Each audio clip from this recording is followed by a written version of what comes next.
Hello everyone, welcome back to this channel guys. तो आज हम लोग डिस्कस करने वाले हैं हमारे मैट्रिसेस का अगला पार्ट, जिसमें हम लोग डिस्कस करेंगे टाइप्स ऑफ मैट्रिसेस, कितने तरह की मैट्रिसेस होती हैं और इससे रिलेटेड कॉन्सेप्ट्स। तो फटाफट से इस वीडियो को शुरू करते हैं और देखते हैं कितने तरह की मैट्रिसेस होती हैं और कैसे कैसे आप इनके कॉन्सेप्ट्स को स्टडी कर सकते हो गाइस। Let's begin. अभी तक हम लोगों ने पढ़ लिया था गाइस कि मैट्रिसेस क्या होती हैं, रोज और कॉलम्स क्या होते हैं, उनका ऑर्डर क्या होता है और उससे रिलेटेड कॉन्सेप्ट्स एंड क्वेश्चंस हम लोगों ने डिस्कस कर लिए थे। मूविंग फॉरवर्ड आज हम लोगों को डिस्कस करना है टाइप्स ऑफ मैट्रिसेस। तो ध्यान से देखो इसमें कितनी तरह की मैट्रिसेस होती है हमारी, थोड़ा सा थ्योरेटिकल पार्ट है, ध्यान से समझेंगे। सबसे पहला टाइप जो आप लोगों का आता है वो होता है कॉलम मैट्रिक्स। क्या होती है कॉलम मैट्रिक्स? कॉलम मैट्रिक्स वो मैट्रिक्स होती है जिसमें सिर्फ एक ही कॉलम हो। रोज कितनी भी हो सकती है, एक या एक से ज़्यादा। तो अगर मैं बात करूँ कॉलम मैट्रिक्स की, तो this is an example of column matrix, जहाँ पर हमारे कॉलम कितने हैं, एक। अगर आप क्लोजली चेक करो तो इसमें रोज कितनी है हमारी, 1 2 3 4, टोटल 4 रोज। और अगर हम इसमें कॉलम्स की बात करें तो there is only one vertical column. हमने जैसे लास्ट में देखा था कि हमारी रोज क्या होती हैं, हॉरिजॉन्टल, एंड कॉलम्स क्या होते हैं, vertical. So I hope this is clear. इसमें कोई बहुत ज़्यादा डिस्कस करने के लिए नहीं है। ऑर्डर क्या होगा एक कॉलम मैट्रिक्स का? ऑर्डर मैंने आपको बताया था क्या होता है, number of rose by number of columns. तो कॉलम मैट्रिक्स में जो नंबर ऑफ कॉलम्स है वो तो ऑलवेज 1 होने वाले हैं, और रोज को हम एक जनरल नोटेशन m से डिनोट करते हैं। तो इसका ऑर्डर क्या हो जाएगा कॉलम मैट्रिक्स का, m/1। I hope this is clear. Moving forward to row matrix. Row matrix क्या होती है? जस्ट लाइक कॉलम मैट्रिक्स, जिसमें एक कॉलम होता है, तो रो मैट्रिक्स में सिंगल रो होते हैं, कॉलम कितने भी हों। तो फॉर एग्जांपल दिस, अगर आप बी मैट्रिक्स की बात करो तो इसमें 3 कॉलम है लेकिन रो सिर्फ एक ही है। और इसका ऑर्डर क्या हो जाएगा, अगेन सेम कॉन्सेप्ट से। ऑर्डर क्या होता है, number of rose by number of columns. So 1 cross n। n एक जनरल नंबर है, वो कुछ भी हो सकता है, जितने कॉलम्स हो उसके अकॉर्डिंगली मैट्रिक्स होगी। आगे बढ़ते हैं गाइस और समझते हैं नेक्स्ट टाइप ऑफ मैट्रिक्स। वो क्या है आपकी, स्क्वायर मैट्रिक्स। स्क्वायर मैट्रिक्स ऐसी मैट्रिक्स होती है जिसमें number of rose number of columns के बराबर हो, यानी कि जितने नंबर ऑफ रोज उतने नंबर ऑफ कॉलम्स। अब वो कितने भी हो सकते हैं, एक रो एक कॉलम, वो भी स्क्वायर मैट्रिक्स है। 2 रो 2 कॉलम, वो भी स्क्वायर मैट्रिक्स है। जितने भी, अगर 10 रोज हैं तो उसके कॉरस्पॉन्डिंग 10 कॉलम्स होने चाहिए। ठीक है, कुछ इस तरह से दिखती है। जब रोज और कॉलम्स बराबर हो जाते हैं तो ऑटोमेटिकली मैट्रिक्स एक स्क्वायर के फॉर्म में दिखती है, इसलिए इसको स्क्वायर मैट्रिक्स बोला जाता है। तो square matrix, number of rows are equals to number of column. ठीक है, और इसमें जो ऑर्डर होता है वो क्या होता है, m क्रॉस m। ऐसा क्यों बोला? Because number of rose number of columns के बराबर है, तो m n के बराबर है। जब m n के बराबर है तो m n दोनों की जगह पर मैं m लिख सकता हूं, इसलिए हम लोग इसके ऑर्डर को m क्रॉस m से या फिर m/m से डिफाइन करते हैं। और जब हम इसका ऑर्डर स्पीक आउट करते हैं तो हम सिर्फ m भी बोल देते हैं, यानी कि अगर 3/3 है तो मैं ये बोल देता हूँ स्क्वायर मैट्रिक्स ऑफ ऑर्डर 3। तो ऑब्वियस है कि स्क्वायर मैट्रिक्स है तो ऑर्डर 3 बोल रहे हैं, तो 3/3 बोल रहे होंगे। ठीक है, moving forward to our next type of matrix. ये क्या है, डायगोनल मैट्रिक्स। डायगोनल मैट्रिक्स हमारी क्या होती है, ऐसी मैट्रिक्स जिसके नॉन डायगोनल एलिमेंट्स 0 हों। अब सबसे पहले ये समझते हैं कि एक मैट्रिक्स में डायगोनल कैसे बोलते हैं। भाई मैट्रिक्स में मान लीजिए आपकी ये कोई मैट्रिक्स है, फॉर एग्जांपल ये आपकी कोई मैट्रिक्स है 1 2 3 3 2 1 2 4 0। तो सबसे पहले समझो डायगोनल किसको बोलते हैं। इसको हम मैट्रिक्स का डायगोनल बोलेंगे। अब कुछ बच्चे कहेंगे भैया हम लोगों ने तो मेंसुरेशन पढ़ा है, और उसके अलावा बात करूँ ज्योमेट्री पढ़ा है, सॉरी मेंसुरेशन बोल रहा हूँ, हम लोगों ने ज्योमेट्री पढ़ा है। और ज्योमेट्री में हम लोगों ने पढ़ा है कि भाई अगर ये मेरी कोई फिगर है तो ये भी मेरा डायगोनल होता है और ये भी मेरा डायगोनल होता है। वो ज्योमेट्री में होता है, मैट्रिसेस में आपका सिर्फ एक डायगोनल होता है जिसे प्रिंसिपल डायगोनल बोलते हैं, और वो सिर्फ ये वाला होता है। एक और पहचान है डायगोनल की, अगर आपको डायगोनल एलिमेंट्स बताने हो किसी मैट्रिक्स के, तो ऐसे एलिमेंट्स जिनका रो नंबर और कॉलम नंबर बराबर हो, या फिर अगर मैं बात करूं ऐसे एलिमेंट्स a i j में जिसमें i बराबर j हो, ऐसे एलिमेंट्स को हम लोग क्या बोलते हैं, डायगोनल एलिमेंट्स जिसमें i बराबर j हो। जैसे a11, a22, a33। अगर आप ध्यान से देखोगे this is a11, this is a22, this is a33। तो डायगोनल एलिमेंट्स वो होते हैं जिसमें i बराबर j होता है, और मैट्रिक्स में सिर्फ एक ही डायगोनल होता है जो ये वाला है। This is not my diagonal.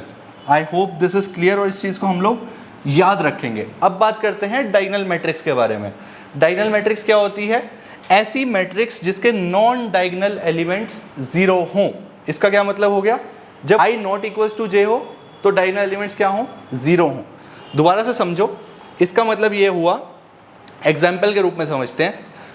A part check करो, इसमें सिर्फ एक ही एलिमेंट है, क्या मैं इसको A11 बोल सकता हूँ?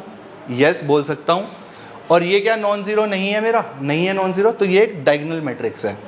बी मैट्रिक्स देखो ध्यान से, जो मेरे डायगोनल एलिमेंट्स हैं वो नॉन जीरो हैं, ठीक है, और जो नॉन डायगोनल एलिमेंट्स हैं वो सब जीरो हैं।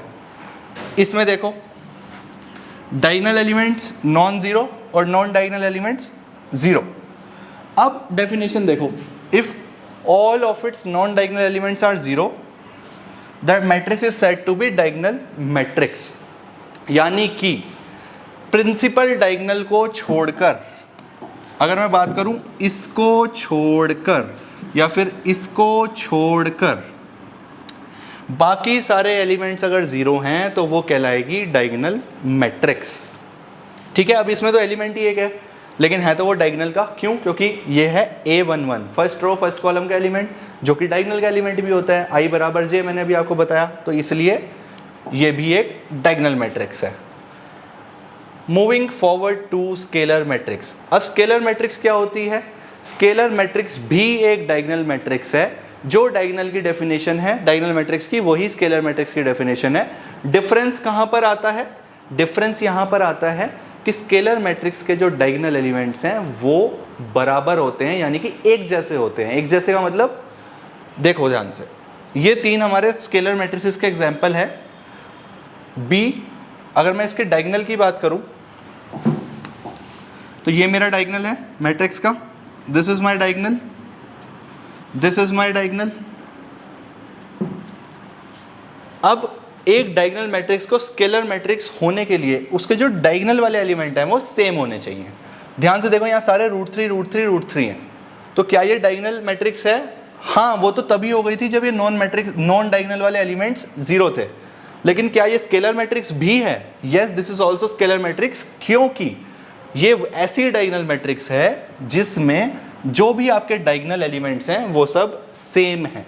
ठीक है, सिमिलरली इधर बात करो, डायगोनल एलिमेंट सेम और ये डायगोनल मैट्रिक्स तो है ही, तो ये स्केलर मैट्रिक्स हो गई। तो डेफिनेशन क्या है? A diagonal matrix is said to be a scalar matrix if its diagonal elements are equal. तो all scalar matrices are diagonal matrices. ये चीज जरूर लिख लेना, all scalar matrices are diagonal matrices, यानी कि डायगोनल मैट्रिक्स तो होना ही पड़ेगा, उसमें भी अगर डायगोनल एलिमेंट सेम हो जाए तो वो scalar matrix. Moving forward guys, next is identity matrix. अब ये इंपॉर्टेंट है, इसको ध्यान से समझना, ये बहुत आपका यूज होगा।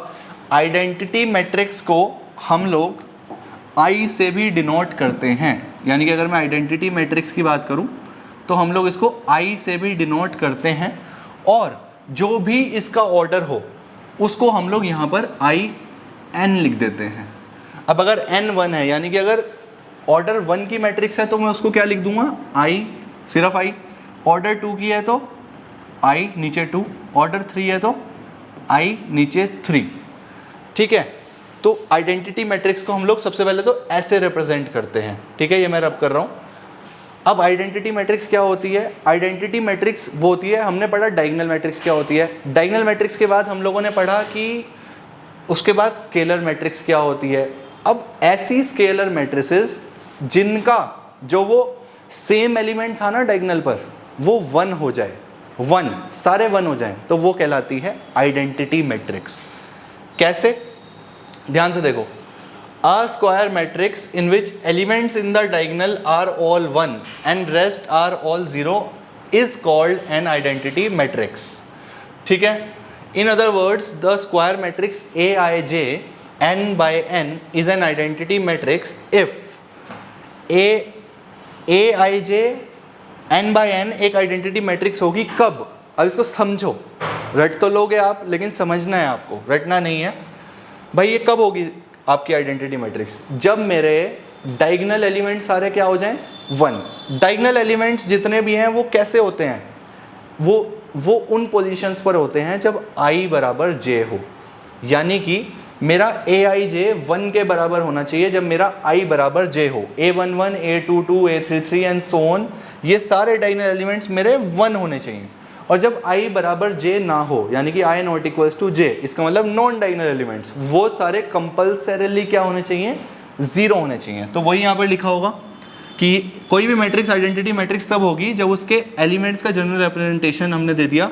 अगर तो i j के बराबर होगा तो वैल्यू 1 होनी चाहिए, और अगर i j के बराबर नहीं होगा तो वैल्यू क्या होनी चाहिए, 0 होनी चाहिए। आई होप आपको यहाँ से क्लियर हो गया होगा एग्जाम्पल्स देकर। अच्छा, ये एग्जाम्पल यहाँ पर रॉन्ग प्रिंटेड है गाइस, इसको सही कर लो। यहाँ पर 3 नहीं आएगा, यहाँ पर 1 आएगा, ठीक है। तो for example single first order की मैट्रिक्स अगर आप देखोगे तो सिर्फ एक 1, ठीक है। इसमें नॉन डायगोनल एलिमेंट 0 और डायगोनल एलिमेंट्स ऑल 1, और इसमें नॉन डायगोनल एलिमेंट 0 और डायगोनल एलिमेंट्स ऑल 1। तो यहाँ से मेरे को क्या समझ आया, यहाँ से मेरे को समझ आया भाई डायगोनल तो तभी बन पाएगा जब स्क्वायर मैट्रिक्स हो। सबसे पहली बात, अगर स्क्वायर होगा तभी एक प्रॉपर डायगोनल बन पाएगा। क्या आप किसी और ऑर्डर की मैट्रिक्स में डायगोनल बना सकते हो? अगर मैं बात करूं इस मैट्रिक्स के बारे में, क्या इसमें मैं डायगोनल मैट्रिक्स बोल सकता हूं? इसको नहीं बोल सकता। कैसे बोलोगे? डायगोनल किसको कहोगे आप? इसको कहोगे डायगोनल। क्या आपको ये डायगोनल लगता है? नहीं। हाँ, कोई भी मैट्रिक्स होती है और उसको मेरे से जनरली पूछा जाता है भाई मेरे को a11, a22 and so on बताओ। ये सब एलिमेंट्स तो एग्जिस्ट करते हैं, पर क्या ये डायगोनल मैट्रिक्स है? नहीं। तो सबसे पहले तो ये डायगोनल मैट्रिक्स का कॉन्सेप्ट स्क्वायर मैट्रिसेस के लिए डिफाइंड है। इसका मतलब क्या हो गया कि स्क्वायर मैट्रिसेस के अंदर आ गया डायगोनल मैट्रिक्स। अब स्केलर मैट्रिक्स क्या होती है? डायगोनल मैट्रिसेस का ही वो पार्ट है जिसमें आपके डायगोनल एलिमेंट्स एक जैसे होते हैं, ठीक है। तो स्केलर मैट्रिक्स भी डायगोनल मैट्रिक्स का पार्ट है, और ऑफ कोर्स स्क्वायर मैट्रिक्स का तो होगा ही क्योंकि डायगोनल एलिमेंट स्क्वायर मैट्रिसेस का पार्ट है, ठीक है। उसके बाद आइडेंटिटी मैट्रिक्स क्या होती है? आइडेंटिटी मैट्रिक्स क्या होती है? ऐसी स्केलर मैट्रिसेस, इसका मतलब ये हो गया कि आइडेंटिटी मैट्रिसेस स्केलर मैट्रिसेस का पार्ट है। ऐसी मैट्रिसेस जिसमें जो आपका डायगोनल एलिमेंट्स हैं वो सारे कंपल्सरीली 1 हो। स्केलर में क्या है? कुछ भी हो, लेकिन अगर उसको आइडेंटिटी मैट्रिक्स बनना है तो उसको 1 होना पड़ेगा, और नॉन डायगोनल एलिमेंट्स को तो कंपल्सरीली 0 होना पड़ेगा। आई होप आपको ये कॉन्सेप्ट क्लियर हो गया है। इनकेस कुछ भी इसमें डाउट हो तो आप इस वीडियो को दोबारा से चेक करना एक बार। Okay guys, moving forward, next is zero matrix. Very simple, दुनिया की कोई भी मैट्रिक्स जिसके सारे एलिमेंट्स 0 हों वो एक जीरो मैट्रिक्स है। ऑर्डर से फर्क नहीं पड़ता, स्क्वायर मैट्रिक्स होना कंपलसरी नहीं है। ऐसी मैट्रिक्स जिसके सारे एलिमेंट्स 0 हों वो हमारी क्या होती है? Zero matrix. बड़े से ओ से भी डिफाइन करी जाती है, यानी कि अगर मैं जीरो मैट्रिक्स लिख रहा हूँ और इसको अगर मैं ऐसे लिख दूँ बड़ा सा ओ, इसका मतलब होता है जीरो मैट्रिक्स, और बड़ा सा आई लिख दूँ तो इसका मतलब होता है आइडेंटिटी मैट्रिक्स, ठीक है। तो ये नोटेशंस भी आपको थोड़े से ध्यान रखने हैं। फिलहाल मैं इसको रब कर रहा हूँ। सो आई होप गाइज आपको सारे ही मैट्रिसेस के टाइप्स क्लियर हो गए हैं। एक क्वेश्चन देख लेते हैं मैट्रिसेस के टाइप्स पर, ठीक है। क्या है? फर्स्ट क्वेश्चन पढ़ो। If A is equals to diag 3-1 construct A matrix. बहुत सिंपल सी बात है। इसमें क्या है? इसमें आपको कहा है कि A इक्वल्स टू DIG 3-1, ठीक है। A इक्वल्स टू DIG 3-1, ये ऐसा लिखा हुआ है। अच्छा, ये ना रिप्रेजेंटेशन है, ठीक है। मान लो आपकी कोई मैट्रिक्स हो B और वो कुछ इस तरह से हो 1 2 0 0, तो ऑफ कोर्स ये डायगोनल मैट्रिक्स है बिकॉज इसके डायगोनल एलिमेंट्स नॉन जीरो हैं। उससे फ़र्क नहीं पड़ता, ठीक है, वो जीरो हो या नॉन जीरो हो, इसके नॉन डायगोनल एलिमेंट्स जीरो हैं। This is the important condition. वो सारे जीरो हैं, इसका मतलब ये डायगोनल मैट्रिक्स है। तो मैं इसको ना ऐसे भी रिप्रेजेंट कर सकता हूँ, B इक्वल्स टू DIG यानी कि डायगोनल 1 2। इसका मतलब ये हो गया कि ये डायगोनल मैट्रिक्स की बात हो रही है, इससे पता लग गया DIG से। और 1 2 जो लिखा हुआ है ये मेरे डायगोनल एलिमेंट्स हैं। नॉन डायगोनल तो ऑटोमेटिकली जीरो ही होते हैं एज पर डेफिनेशन, ठीक है। तो यहाँ क्या बोला है? अगर A ये है तो कंस्ट्रक्ट करो A मैट्रिक्स। बहुत सिंपल भाई, अगर ऐसा है तो इसका मतलब A मैट्रिक्स मेरी क्या हो जाएगी? पहली बात तो 2 एलिमेंट्स हैं, इसका मतलब इसको यहाँ पर प्रिंसिपल डायगोनल पर लगा दो 3-1। बचे हुए क्या होने चाहिए? नॉन प्रिंसिपल वाले 0। तो आपका जो डायगोनल है वो आपको गिवन था यहाँ पर, और नॉन डायगोनल वाले आपने 0 कर दिया एज पर डेफिनेशन। ये आपका आंसर हो गया। This is your matrix 3 0 0 -1। I hope this is clear. आगे बढ़ते हैं नेक्स्ट क्वेश्चन। मैट्रिक्स गिवन है आपको, ये पूछ रहा है क्या ये स्केलर मैट्रिक्स है, डायगोनल मैट्रिक्स है, यूनिट मैट्रिक्स है, यूनिट का मतलब आइडेंटिटी मैट्रिक्स, यूनिट मैट्रिक्स भी बोलते हैं, या फिर स्क्वायर मैट्रिक्स है। तो भाई सबसे पहले चेक करते हैं। अच्छा ध्यान से देखो, तो भाई मैट्रिक्स ए ये है, बताओ ये स्केलर है। स्केलर की कंडीशन क्या थी? नॉन डायगोनल एलिमेंट्स, यानी कि जिसमें ए आई जे में आई नॉट इक्वल्स टू जे है वो 0 होना चाहिए। अच्छा चेक कर लेते हैं भाई, ये तो हो गए मेरे diagonal elements. Non diagonal elements क्या सारे 0 हैं? 0 4 0 0 4 0 नहीं है। नॉन डायगोनल एलिमेंट्स अगर सारे 0 ही नहीं हैं तो क्या मैं कह सकता हूं कि ये डायगोनल मैट्रिक्स नहीं हो सकती?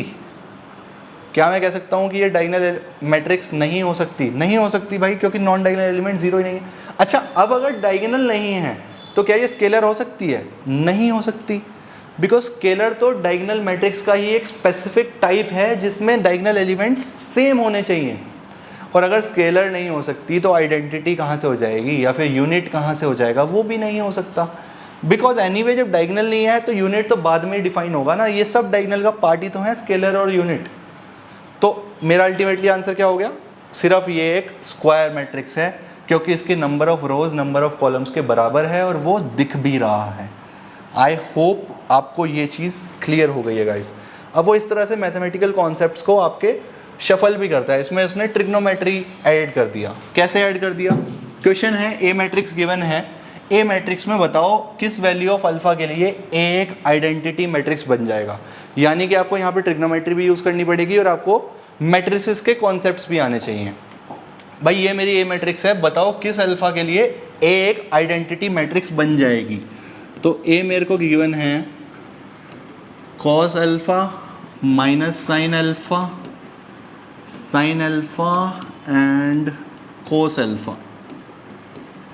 अब इसको आइडेंटिटी मैट्रिक्स होना चाहिए। आइडेंटिटी मैट्रिक्स होने के लिए क्या प्रिंसिपल डायगोनल एलिमेंट्स का 1 होना कंपलसरी है? If A is an identity matrix, this implies Aij should be equals to 1 अगर I बराबर J है और 0 अगर I बराबर नॉट इक्वल्स टू J है। ये तो डेफिनेशन थी आइडेंटिटी मैट्रिक्स की कि भाई डायगोनल वाले 1 होने चाहिए और नॉन डायगोनल वाले 0 होने चाहिए। तो इसका क्या मतलब हो गया?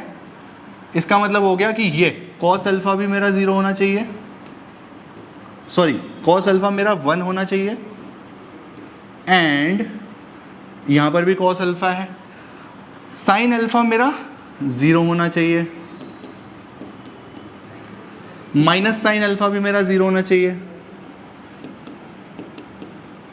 ये तीनों ही कंडीशंस अगर सेटिस्फाई होंगी तभी मैं अल्फा की वैल्यू निकाल पाऊंगा। तो ये 3 इक्वेशंस हैं। अब ये आपको क्लास 11th की ट्रिग्नोमेट्री आनी चाहिए कि अगर cos अल्फा 1 है।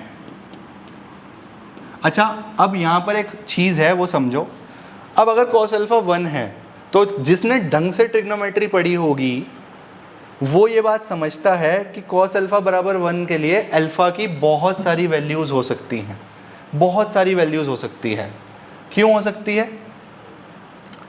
इसलिए हो सकती है कि आपने जनरल ट्रिग्नोमेट्रिक इक्वेशंस पढ़ी थी जिसमें हम ऐसे लिखते थे n pi plus minus minus 1 की पावर, वो सब चीज़ें पढ़ी थी, 2n pi plus minus alpha. तो वो वाला पार्ट अगर आप यूज़ करोगे तो इसका एक्यूरेट आंसर तो जनरल सॉल्यूशन होना चाहिए। लेकिन हमारी एनसीईआरटी में या फिर हमारी बुक्स में इसको किस तरह से दिया हुआ है?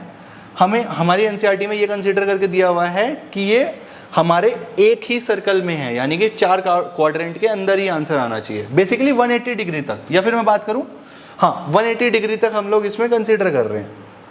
तो cos अल्फा 1 का मतलब क्या हो गया? अल्फा बराबर 0 डिग्री। अब ये 360 डिग्री भी हो सकता था। और या फिर मैं इसके जनरल सॉल्यूशन की बात करूं तो ये होना चाहिए था 2n pi plus minus alpha यानी कि 0, जहाँ पर n हमारा इंटीजर हो। एक तो ये सॉल्यूशन होना चाहिए था। साइन अल्फा 0 या फिर माइनस साइन अल्फा 0, इसका मतलब हो जाएगा अल्फा बराबर 0। अब इसका भी जनरल सॉल्यूशन हो सकता है। साइन अल्फा 0 कब होता है, पर मैं जनरल सॉल्यूशन के चक्कर में नहीं पढ़ूंगा बिकॉज बुक में ऐसा गिवन नहीं है।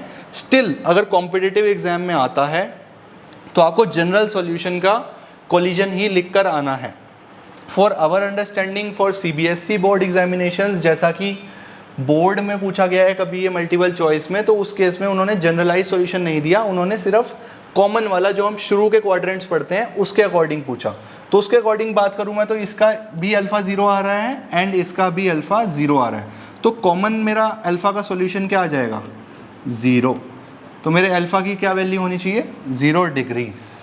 This is my value of alpha. I hope आपको ये वाला पार्ट समझ आया कि मैं जनरल ट्रिग्नोमेट्रिक फंक्शन के बारे में क्या बात कर रहा था। अगर समझ नहीं आया है तो इस चीज़ को फिलहाल के लिए इग्नोर कर दो, बस एज्यूम करो कि आपको cos अल्फा बराबर 1 के लिए अल्फा की वैल्यू बतानी थी और sin अल्फा और माइनस साइन अल्फा के 0 के बराबर आपको अल्फा की वैल्यू बतानी थी। वो क्या होती है अल्फा बराबर 0 डिग्री, जो हमारा आंसर है इस क्वेश्चन का। ठीक है, चलो जी। सो आई होप गाइस आपको पूरा का पूरा कॉन्सेप्ट क्लियर हो गया इस क्वेश्चन के साथ कि क्या हमारे क्या क्या टाइप्स हैं मैट्रिसेस के, उसके किस तरह से क्वेश्चंस फ्रेम हो सकते हैं, उसकी डेफिनेशंस कितनी क्रूशियल हैं। बिकॉज आपने देखा कि ये वाला क्वेश्चन भी डेफिनेशन पर था और ये वाला क्वेश्चन भी डेफिनेशन पर था। तो आई होप आपको टाइप्स ऑफ मैट्रिसेस क्लियर हो गया है। जल्दी ही मिलेंगे हम लोग नेक्स्ट वीडियो में, जिसमें हम लोग बात करेंगे फर्दर मैट्रिसेस के कॉन्सेप्ट्स की और फटाफट से इसको कंप्लीट करने की तरफ बढ़ेंगे। See you in the next video guys, जहाँ पर हम लोग डिस्कस करेंगे फर्दर कॉन्सेप्ट्स। तब तक के लिए good bye and take care.